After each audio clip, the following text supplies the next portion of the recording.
quite a few. How many young ones do we have here today? Yay! Everyone! Wow! Wow! I'm sorry.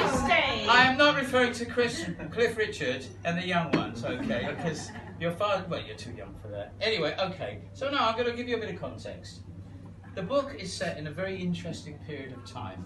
It's set in the early 70s, and it's a time when the 60s, the hippies, the peace and love, the skinheads. No, I thought you were going to say you're kicked in. Anyway, the hippies and the skinheads were kind of coming to the end of their term, and there was a new generation of young teenagers who thought, why do these older hippies, 4 years older than us, why do they keep telling us, hey, in 1967, in the summer of love, it was peace and love and everything was cool, man, and it was great, and we'd protest and we'd march on Washington and we'd do all that. But the young kids were thinking, don't keep telling us about how great it was. We want something of our own. And so it's set out in the suburbs, these working class and lower middle class lads and chicks, that's what they were called back then. I must give you a warning in a moment about potentially offensive language. Be careful here. Know your audience. Tough audience. There's a very. Let's not go there just yet. Anyway, so these young kids, 15, 16, 17, are thinking, we want something for us. We don't want to hear about how great everything was. We don't want to wear all the clothes. We don't want to be ho-faced and protest and listen to singer-songwriters and the Mamas and Papas and Bob Dylan. Why not? Because they didn't like it. They'd had enough of it. And then along came these new pop stars, people who dressed glamorously, people who were androgynous, people who were like pushing boundaries that no one was even aware of before, like Mark Bolan, like David Bowie. Like letting kids realise there's another way of having a good time and of dressing differently and shocking people and wearing whatever you want, and it doesn't have to be the hippie. Yes, it can be glamorous, it can be satin, it can be anything, it can be Budgie jackets. I forgot to put it on. Hang on a minute. I have to put it on, it's why I'm so sweaty. Hang on.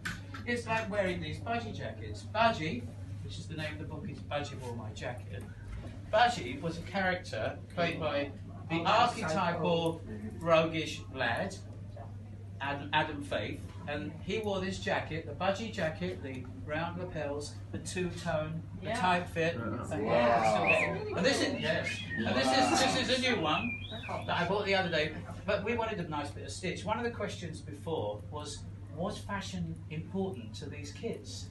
And I said it was absolutely of ultimate importance. It was their identity, it was their tribe, it was how they identified. Clothing, fashion was important. So the book is set in that time when kids are discovering something new for them. Not just the clothes. I mean, the drugs probably were pretty much the same as the Flower Children. You know, other drugs were still to come at the second summer of love, funny enough. But anyway, it was about a new look, a new behaviour. And in the book, you'll read about all these people. Take your jacket off before you read your book. No, I'm okay now. I'm already sweating. It can't get any worse. It can't get any worse. And in the book, you'll read about a bunch. Take your jacket off. Can you stop?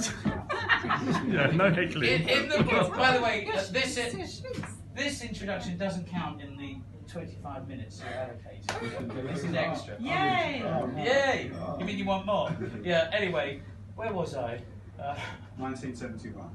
Yeah, so the book is set in late 1971 and it goes into 72, and there's a bunch of characters. They all live in a very strange, faraway place called Essex. Most of them are in Gants Hill.